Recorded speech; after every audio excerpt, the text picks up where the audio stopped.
Dans le nord du Vietnam, au cœur du delta du fleuve Rouge, à 80 km de Hanoï, un village épargné par les bombardements américains.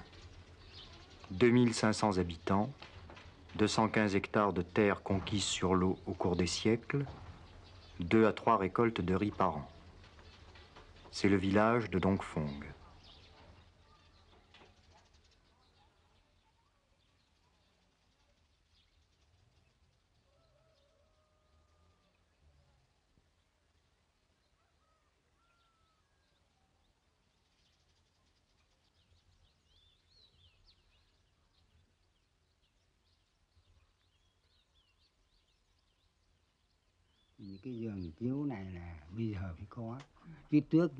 Maintenant, nous avons ce lit et cette natte. Autrefois, ma femme couchait sur un grabat en bambou et sans même une natte. C'était le régime d'avant. Aujourd'hui, nous avons une maison à nous.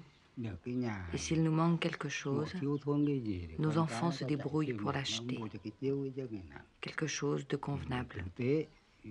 Nous mangeons à notre faim et nous n'avons plus froid. Autrefois, quand il faisait froid, nous prenions de la paille pour nous couvrir. Et encore, nous n'en trouvions pas toujours. Aujourd'hui, nous avons une couverture. Telle était la situation avant.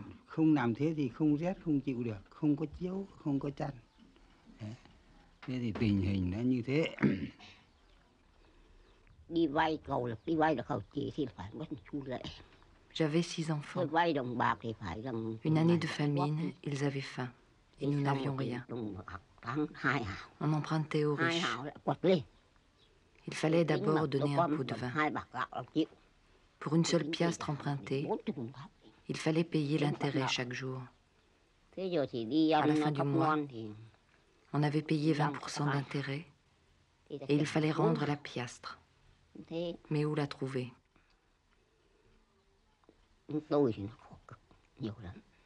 Nous étions tous très malheureux. Nous avions faim. Quand on était malade, on n'avait pas de médicaments. Certains abandonnaient leurs enfants en espérant que quelqu'un viendrait les secourir. Mais personne ne venait jamais. Aujourd'hui, même avec la permanente menace du ciel, c'est quand même mieux. Ôm đau mấy năm giờ thuốc men chả có gì cả. Lúc con bệnh lấy chục năm ở Chiếu Phong. Khó thế. Avant, qu'avait-on? Mới lên bảo Thung Gia là chỉ được có chấp những cái miệng. Trước thì là có Même pas une natte pour s'allonger. Même pas de vrais vêtements. Lại mẹ đẻ thương hại muỗi đốt con. J'avais toujours peur des moustiques pour les enfants. L'année de la grande famine en 1945, j'allais quémander un peu de riz par-ci, par-là. J'en donnais une poignée aux enfants. Le soir, je faisais une soupe claire avec l'eau du riz. Cette année-là, le plus grand a été obligé de partir pour nourrir la famille.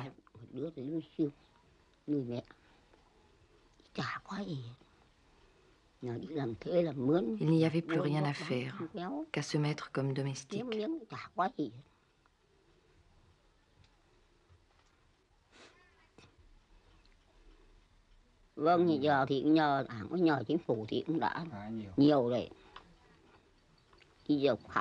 Maintenant, c'est beaucoup mieux, 100 fois mieux. Autrefois, comparé à maintenant, c'est comme l'ongle du petit doigt comparé aux 2 mains. Maintenant, on n'a plus peur d'avoir faim. On n'a plus peur d'être en haillons. Autrefois, nous étions méprisés.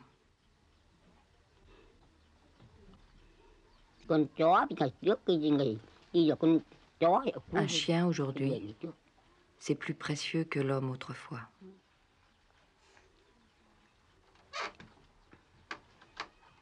J'ai grandi dans une famille de mandarins et de lettrés. J'avais vécu beaucoup au village. où j'avais vu les paysans pauvres, les paysans sans terre, les assemblées de notables. Puis j'ai été étudié en France, c'est-à-dire donc dans une société capitaliste évoluée. Puis maintenant, depuis des années, je participe à la construction du socialisme ici. Donc je peux dire en 59 ans, puisque j'ai 59 ans, j'ai vécu dans 3 sociétés différentes. Une société féodale et coloniale, une société capitaliste, et maintenant une société socialiste. Socialiste d'un pays sous-développé, qui essaye au moins de bâtir le socialisme. À Dongfeng, depuis la réforme agraire, personne n'est plus propriétaire foncier, personne n'est plus paysan sans terre.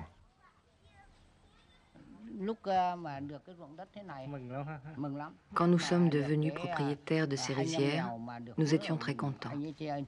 Avant, vous savez, nous n'avions pas de rizières à nous. Tout ceci était aux propriétaires fonciers. Il a fallu leur confisquer les rizières. Chacun a eu son lopin. Et quand nous avons regroupé nos rizières en coopératives, je ne l'ai pas regretté. Pour manger à notre faim et nous vêtir, il fallait mettre le travail en commun. Sinon, c'était de nouveau le temps des haillons. Nous n'en voulions plus.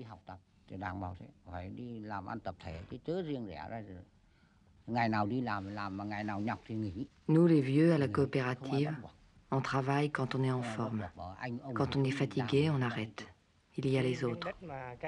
Et personne ne vient dire « il faut que tu y ailles ». Tenez, voilà où était mon lopin. Il y avait une diguette pour le border.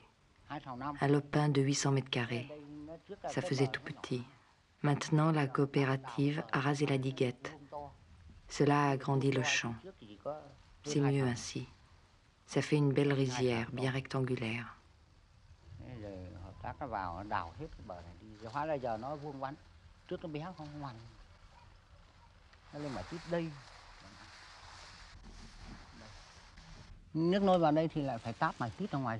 Pour l'eau, il fallait la faire venir de loin, la faire passer à travers les champs des autres. Alors, il fallait s'entendre avec eux, parlementer. Quand c'était un riche, il réclamait un cadeau. Avec la coopérative, nous nous sommes arrangés entre nous.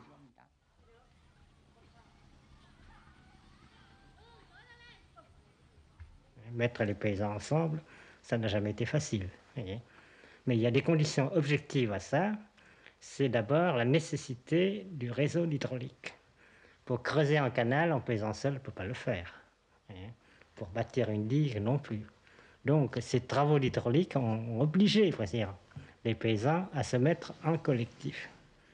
Il y a les conditions subjectives, les capacités des gens à s'associer, et le fait de trouver un noyau de militants, de dirigeants, pour orienter tout cela. Or, notre parti, au sortir de la guerre anti-impérialiste, la guerre de libération nationale, est constitué en majeure partie de paysans. Donc il n'a pas fallu envoyer des ouvriers de la ville pour créer des coopératives agricoles. Ce sont les paysans militants eux-mêmes qui l'ont créé. Dans le temps, devant les notables, on n'avait pas le droit de s'asseoir.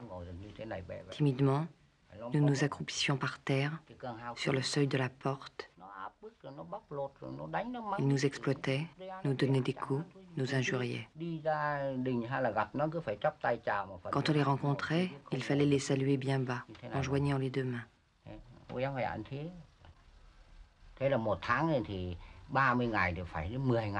Chacun devait faire 10 nuits de garde par mois, dans la rue, pour veiller à ce que nul ne vînt troubler le sommeil des riches.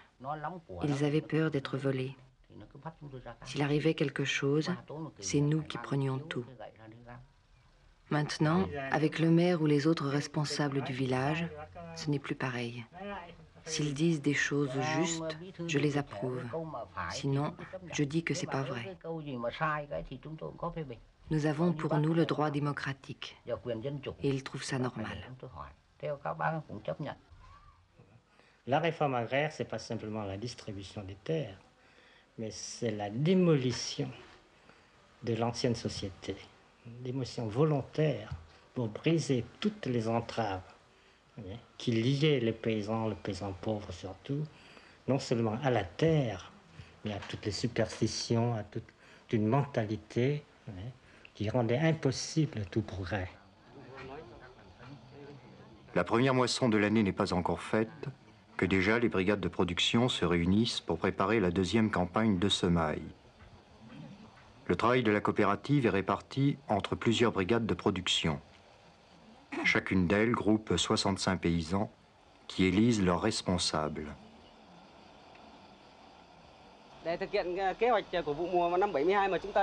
Pour obtenir à la prochaine récolte 5 tonnes et demie à l'hectare, le comité de gestion de la coopérative nous propose de planter l'IR8 sur 30% des terres, l'IR5 sur 20%, le Moktuyen sur 40% et le Xonnep sur 10%.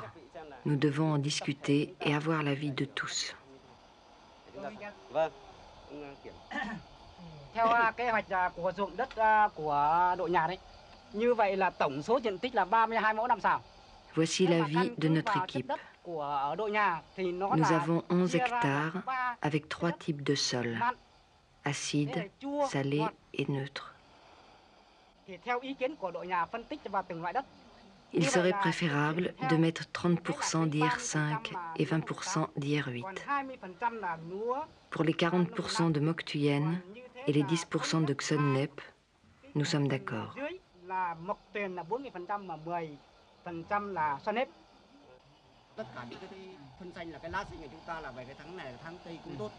J'insiste sur les engrais.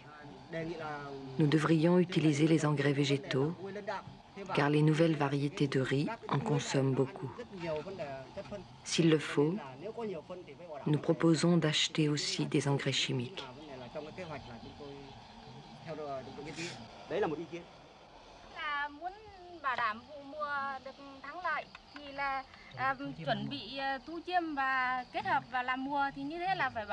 Pour assurer le succès de la récolte, il faut tout prévoir d'avance et bien organiser la division du travail. En particulier, il faut que les femmes fassent attention à leur technique de repiquage.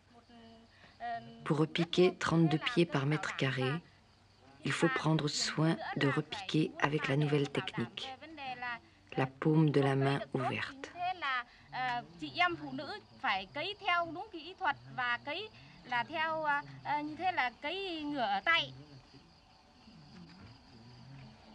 Để thực hiện với kế hoạch năm 72 thì qua ý kiến của đại biểu xã viên chúng ta đã nhất trí với các loại lúa giống này thì xin đề nghị với các vị cho cái ý kiến nào.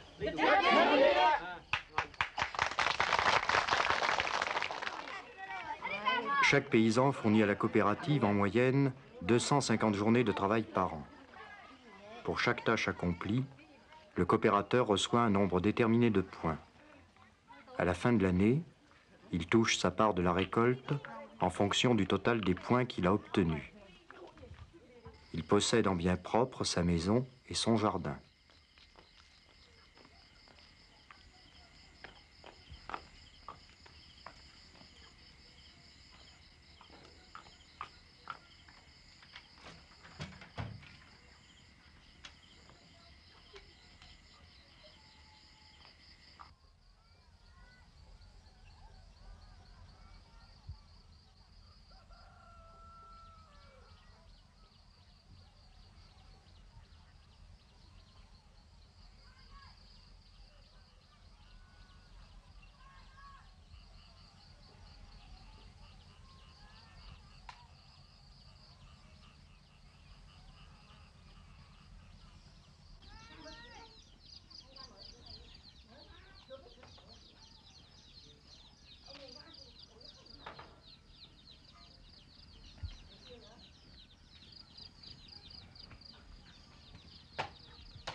mắt.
Trên tay gì?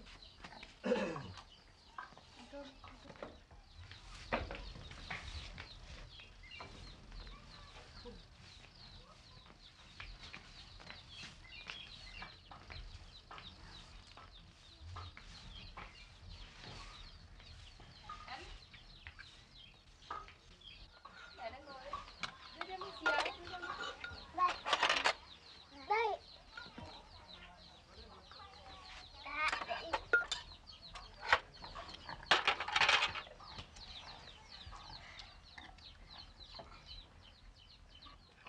Cho em ăn đi nhá, ở nhà là biết không?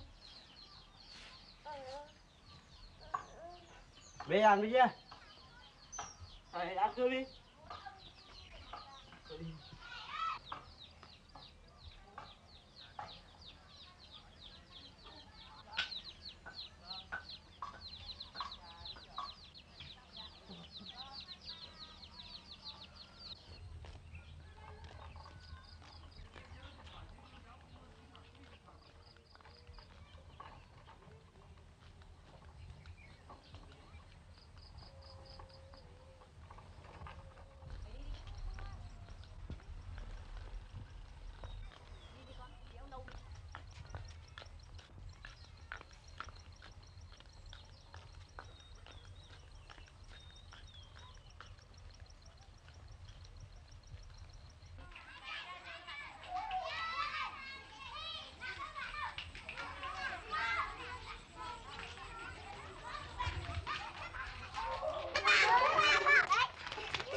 được đóng kịch theo.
Cái ghế đi đâu?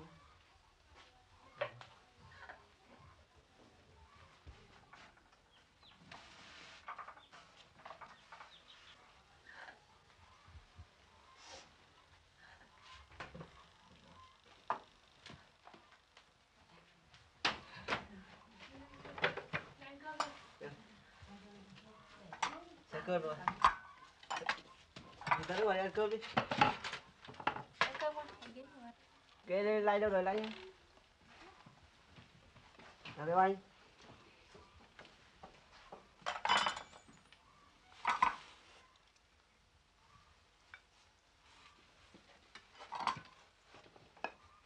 Sao đũa đâu con? Tân sao đũa đâu con?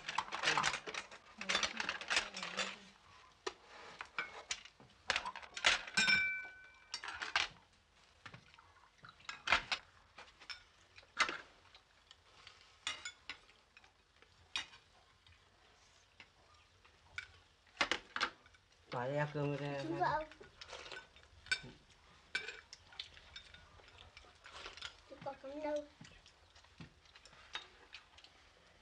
Đồ à?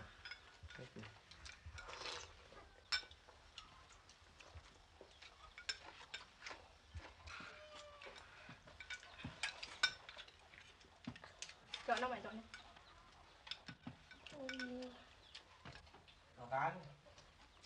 Chiến đấu cho con người. Từ sau thất bại ở Nam Lào trở đi, tinh thần chiến đấu của con người đã sa sút nặng. Tuy nhiên, chúng vẫn hy vọng là còn đứng được nếu chiến đấu trên chiến trường miền Nam trong phòng tuyến có công sự vững chắc, được không quân và hải quân Mỹ. Tôi thì thường hàng ngày thì Je participe à la production. Chaque jour, je vais travailler au champ. Je désherbe, je repique, je porte des engrais. Généralement, on confie aux hommes la tâche de labourer et aux femmes celle de repiquer, de désherber et de s'occuper des engrais. Depuis mon retour du front, ma tâche consiste surtout à labourer, car je suis blessé de guerre et j'ai perdu l'usage de la main gauche. Il n'y a que la main droite qui peut travailler.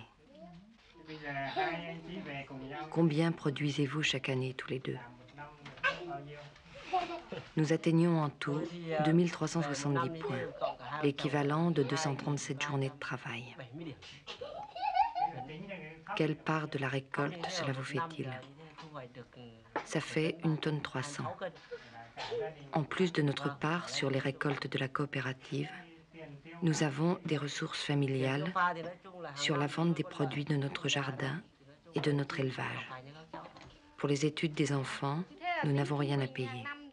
L'année dernière, par exemple, nous avons élevé des truies pour avoir des cochons de lait. Et nous avons vendu environ 70 kilos de cochons de lait.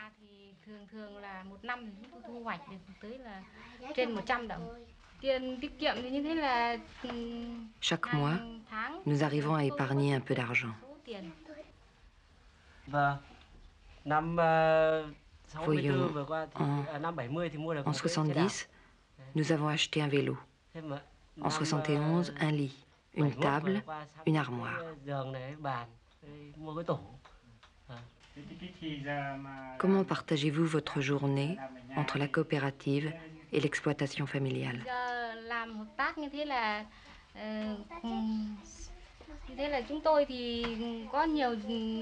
Nous nous organisons pour concentrer nos efforts sur le travail coopératif. Le travail familial, nous le faisons l'après-midi. Dès 6 heures du matin, nous partons au champ travailler pour la coopérative.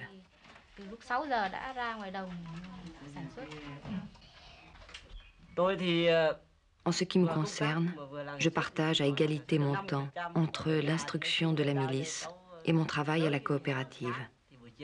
Quant à la maison, je la confie à mes filles aînées. L'une va à l'école le matin, l'autre l'après-midi. Elles sont très vives. Les repas de la famille, ce sont les enfants qui s'en occupent. Vous avez 4 enfants. Cela vous suffit-il? 4, c'est beaucoup. Maintenant que j'ai suivi des séances d'études sur le planning familial, avec le concours des médecins de la commune, je pense que 2 ou 3 enfants, cela suffit largement pour un ménage.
Này, các em đi đây, đi đây.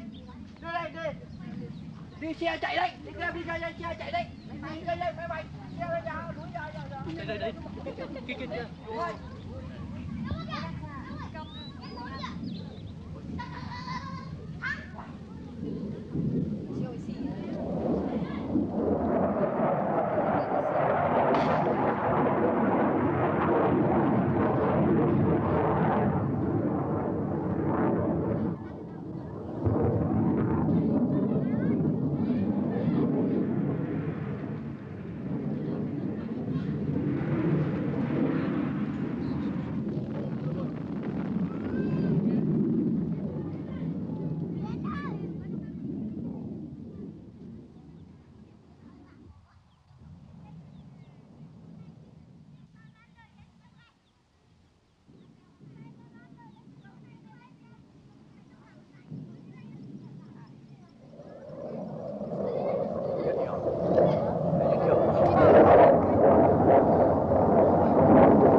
ở đây đều có hết. Không sợ mất phần đâu. La commune est administrée par un conseil élu par la population. Le maire, comme tous ceux qui au village exercent des responsabilités, est tenu de participer à la production.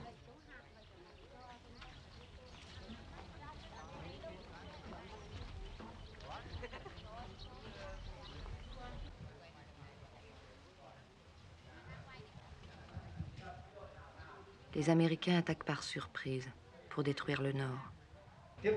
Nous devons être prêts à faire face à toute éventualité.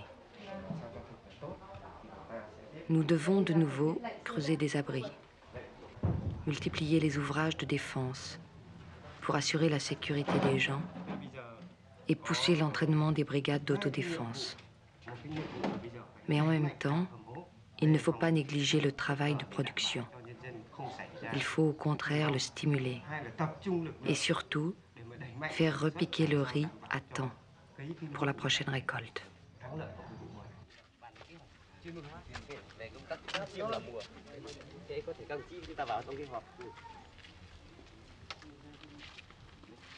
Thì tiếp tục ta sẽ đi họp chuẩn bị để ta bàn cái kế hoạch.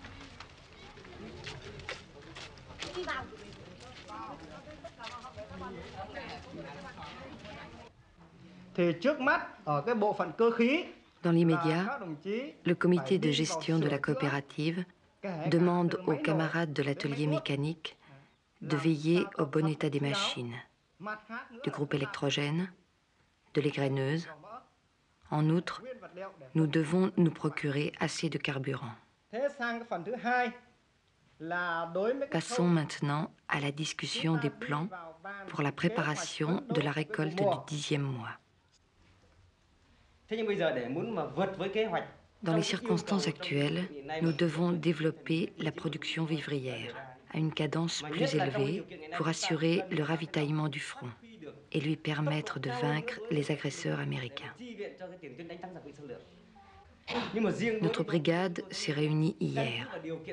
Elle pense que suivant les caractéristiques et les possibilités des terres qui nous sont confiées, il faut cultiver l'IR8 à 30% de la superficie et non à 20%, comme le comité de gestion l'avait suggéré. À notre avis, c'est la seule possibilité pour obtenir un rendement de plus de 9 tonnes à l'hectare. Dans un pays où il y a 95% des gens qui ne savaient pas lire et écrire, il a fallu commencer par ça. Mais une fois l'alphabétisation terminée, il a fallu continuer, les gens continuent à apprendre pour créer une société nouvelle. S'il n'y a pas, après l'alphabétisation, ce nouveau pas en avant, eh bien, ce serait la rechute dans l'ignorance. Dans une réunion, si vous voulez discuter, eh bien, si vous ne savez rien sur ce qui se passe, sur les lois nouvelles, sur les règlements, sur l'actualité, sur la psychologie des gens, eh bien, qu'est-ce que vous n'avez rien à dire. Or, il y a une vie sociale très active. On passe beaucoup de temps en réunion, en palabres, mais il faut, on se sent obligé, voici dire, de participer. Et si on veut participer vraiment, il faut être plus ou moins cultivé. Ça, c'est une nécessité de la démocratie. C'est un besoin, ça devient une nécessité. La vie collective, en elle-même, exige de la culture.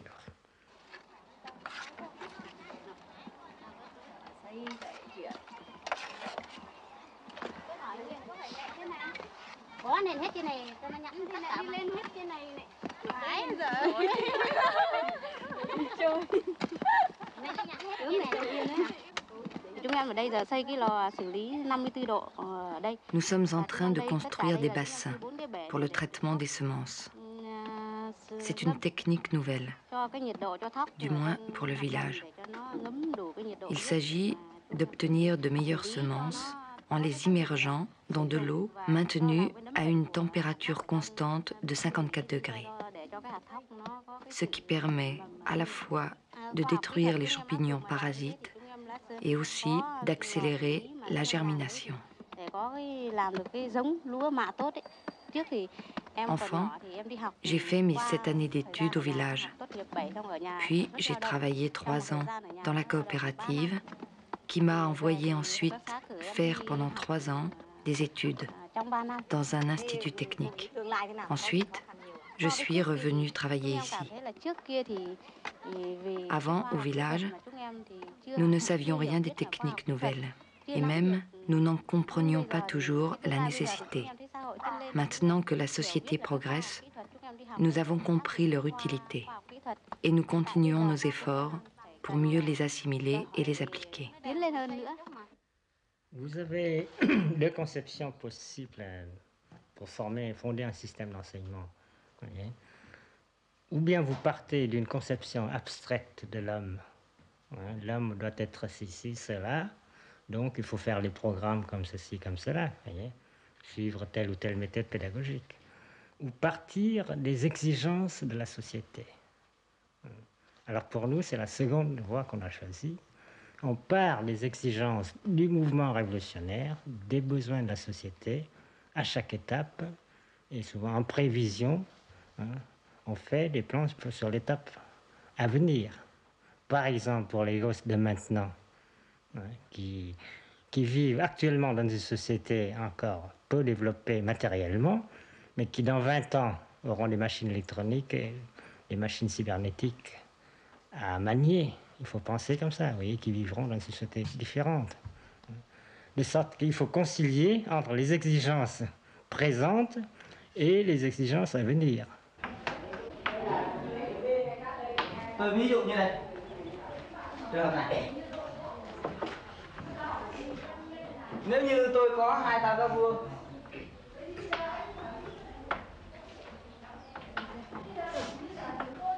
Thơ văn. Em hãy tìm những bài thơ văn. Nói lên lòng biết ơn phải kính yêu. Nói lên lòng biết ơn phải kính yêu.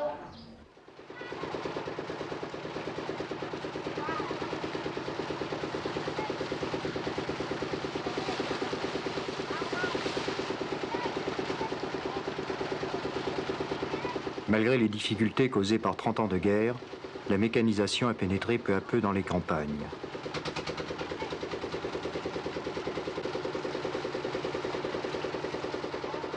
De plus en plus, des stations de pompage assurent l'irrigation des rizières. D'année en année, la production augmente et avec elle la part de chaque paysan sur les récoltes. Cette part dépasse les besoins de la consommation familiale. L'excédent, le paysan le vend, ainsi que le produit de son travail individuel. L'argent gagné, il peut le placer à la coopérative d'épargne et de crédit.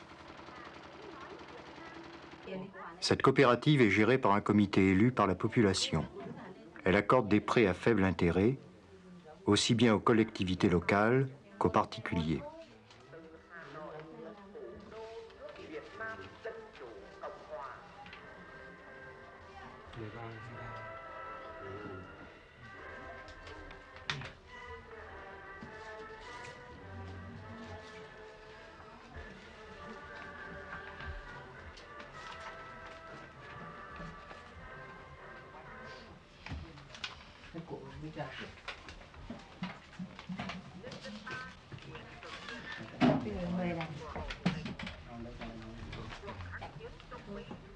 Vườn này thì là chúng tôi làm mà kể mà nó năm nay nó không hạn mà nó.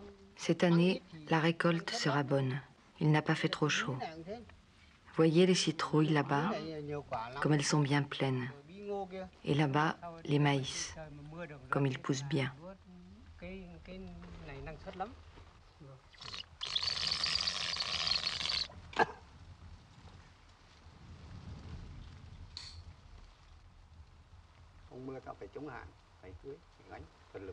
Si par hasard il tombe une bonne pluie, la récolte sera encore meilleure.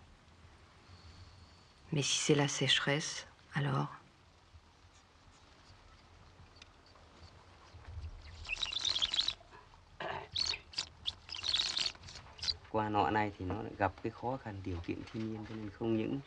Oui, il y a pas mal de difficultés. En plus de l'organisation de la défense, il faut lutter contre la sécheresse actuelle et aussi se préparer à combattre les inondations à venir.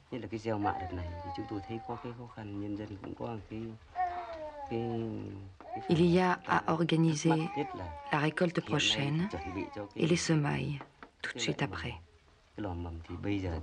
Les coopérateurs se demandent ce que donneront les bassins qu'on est en train de construire pour traiter les semences. Nous sommes 5 communistes dans notre brigade. C'est à nous d'expliquer les choses aux gens.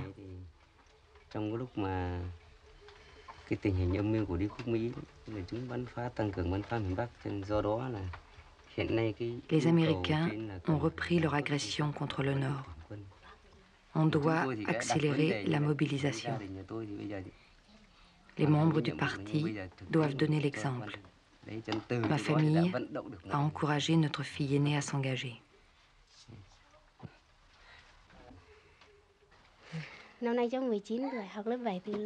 J'ai 19 ans. J'ai terminé ma 7e classe il y a quelque temps déjà. Dans la situation actuelle, nous les jeunes, on ne peut rester les bras croisés. J'ai donc posé ma demande d'engagement. En mon absence, ma famille aura bien des difficultés, car nos frères et sœurs sont encore petits. Mais je suis décidée à partir. Actuellement, c'est une génération, on considère, de militants. Depuis 30 ans qu'on fait la guerre, qu'on lutte, on pourrait dire ça se forme presque tout seul. Je ne dis pas que ça se forme tout seul, mais l'esprit révolutionnaire, ça vient, pour ainsi dire, presque naturellement. Mais d'ici 10 ou 15 ans, en pleine paix, les problèmes se poseront différemment pour la jeunesse à venir.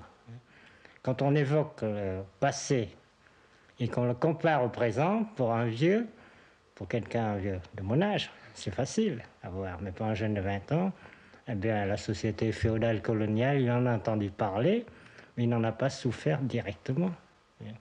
Alors comment créer cette nouvelle génération des révolutionnaires? Si on veut rester là, ça pose des problèmes. Alors nous pensons qu'une fois la lutte nationale terminée et gagnée, naturellement, ce sera par le travail de production, la participation au travail social, au travail de production dès l'école et pendant toute la scolarité, parallèlement aux études théoriques, qui formeront, et cette conjugaison d'études théoriques, de participation au travail de production, travail social, qui formeront l'homme nouveau.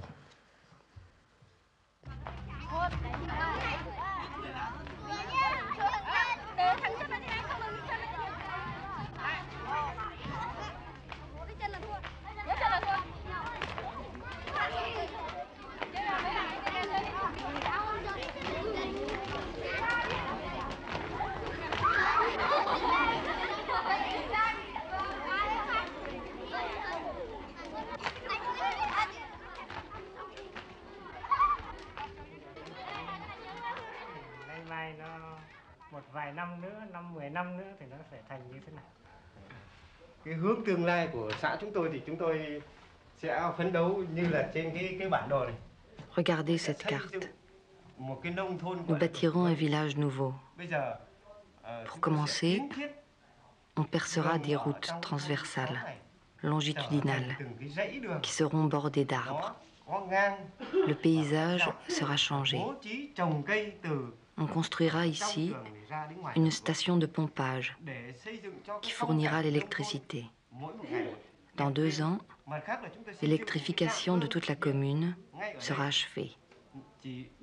Nous pourrons développer l'industrie régionale, mécaniser notre agriculture. Cela allégera la peine des gens, tout en augmentant leur niveau de vie. Avec la mécanisation, nous devrions atteindre un rendement de 12 tonnes à l'hectare. Nous édifierons aussi des cercles de loisirs et de culture et développerons les activités artistiques.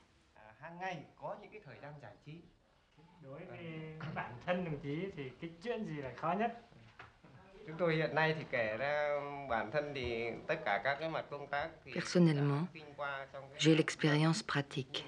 Je suis passé par tous les travaux. Mais ce qui me gêne encore, c'est la limitation de mes connaissances théoriques.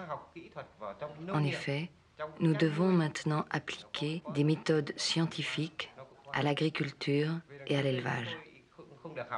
Et mon niveau d'instruction est encore faible. C'est seulement après la victoire d'août 1945 que j'ai commencé à apprendre à lire et à écrire. Puis, peu à peu, j'ai étudié pour arriver aujourd'hui au niveau de la 6e classe. Il me faut encore beaucoup d'efforts pour acquérir les connaissances scientifiques et techniques indispensables à l'accomplissement de mes tâches. Pour nous, les femmes, quand on a une responsabilité comme celle de mère adjoint, c'est encore plus difficile que pour un homme. Nous avons un plus grand retard à combler, tant au point de vue professionnel que pour le niveau politique. Et il y a encore toutes les tâches familiales. Il nous faut consentir beaucoup d'efforts.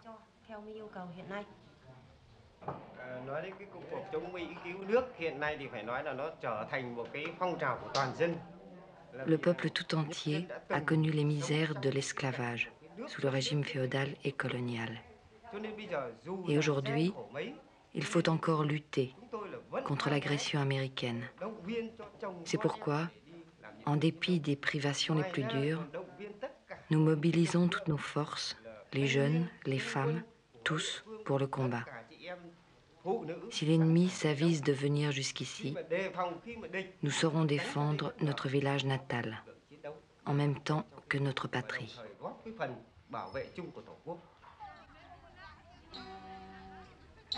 Nơi